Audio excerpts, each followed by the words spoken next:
Okay, this video is about DAMPS and autoimmune disease. DAMPS is D-A-M-P-S. It means damage-associated molecular patterns. And molecular patterns is related to how the immune system works. The immune system works based on Braille. It feels everything. The cells touch each other, and the cell of the immune system asks itself the question, is this self or non-self? Does this belong in the body or not? And the main way to get exposure to chemicals that are going to cause autoimmune disease is through the gut. But we talked about the gut quite extensively with regard to leaky gut and poor dentition, periodontal disease, and all that. So now I'm emphasizing other aspects of autoimmune disease. And this idea of, for example, inhalational antigens. You can inhale a chemical like smoking cigarettes is a terrible thing to do. Also, it's dangerous to work in these jobs where you're like a coal miner or digging through rock, through mountains to make way for the new railroad or something like that, because you inhale a lot of particulate material. Also asbestos material, like with insulation, for example, and some chemical solvents. They can damage tissues in the lung, and you can also have particulate material in the lung that is hard for the body to remove. Cells will come in there like neutrophils, and the neutrophils, if they can't, phagocytize, ingest the chemical, the particulate material, they'll sometimes undergo netosis. Netosis is where they release their DNA, spill it out over the foreign chemical structure, particulate material, trying to dissolve it, because the DNA will be bound to antimicrobial proteins and enzymes like elastase, and they'll try to break up the particulate and dissolve it, which they're not always able to do. And it creates an inflammatory reaction, and some of the lung tissue is damaged in the process, and antibodies will form to this conglomerate of inflammation.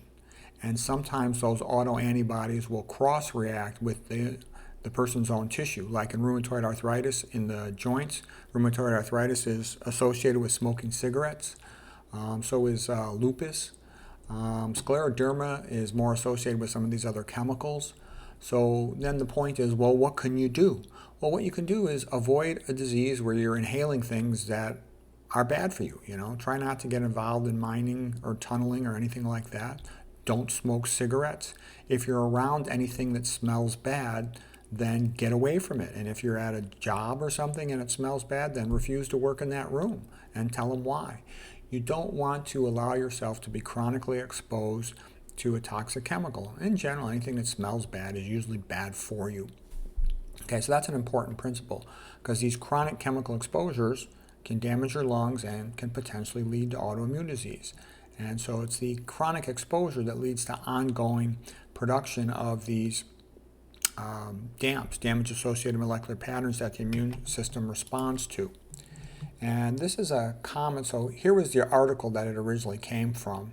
A xenobiotic, xeno means foreign, biotic just means, let's just say it means material that normally should not be in the human body, like, particles of silica, asbestos, and some other pollutants. Okay, and then here's a more general purpose article on a mechanism of autoimmune disease due to toxins. They get into the body either through the lungs or through inhalation. It could also be transdermal exposure, and the body recognizes them as foreign, and it forms an immune response to them. The dendritic cells or other macrophages will try to phagocytize the foreign chemical, present it on their cell surface. Let's say it was a protein, for example, and then they will go to a lymph node and see if they can get a lymph node that binds to it and is reactive to it, and then antibodies can be formed to it, and those antibodies might cross-react with the body's own tissue. So the whole point of all this is bad chemicals can damage your tissues. The damaged tissues are then recognized by the immune system as foreign, and the immune system will form antibodies to them. And if those antibodies cross-react with your own body, then those antibodies might attack your own body, and that's what autoimmune disease is. It's when your body is attacking itself because it has become confused about what is self and non-self. And the way it becomes confused is that the foreign thing it's reacting to is similar enough to your own body that it cross-reacts. And that's why leaky gut of animal proteins is such a big deal. But the point I'm making here is there's other mechanisms of autoimmune disease besides leaky guts and periodontal disease. And you want to know about them, for those patients who are refractory. A lot of patients, a great number of them, get better just with the low-fat vegan diet.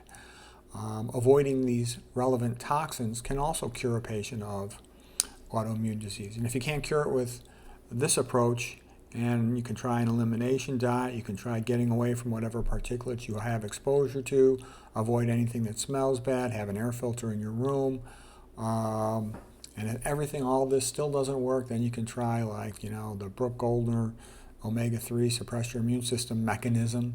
And if that doesn't work, then you can try taking all the medications. But it's ideal if you can figure out what's causing it and just avoid the thing. Okay, so that's it. Hope that was helpful.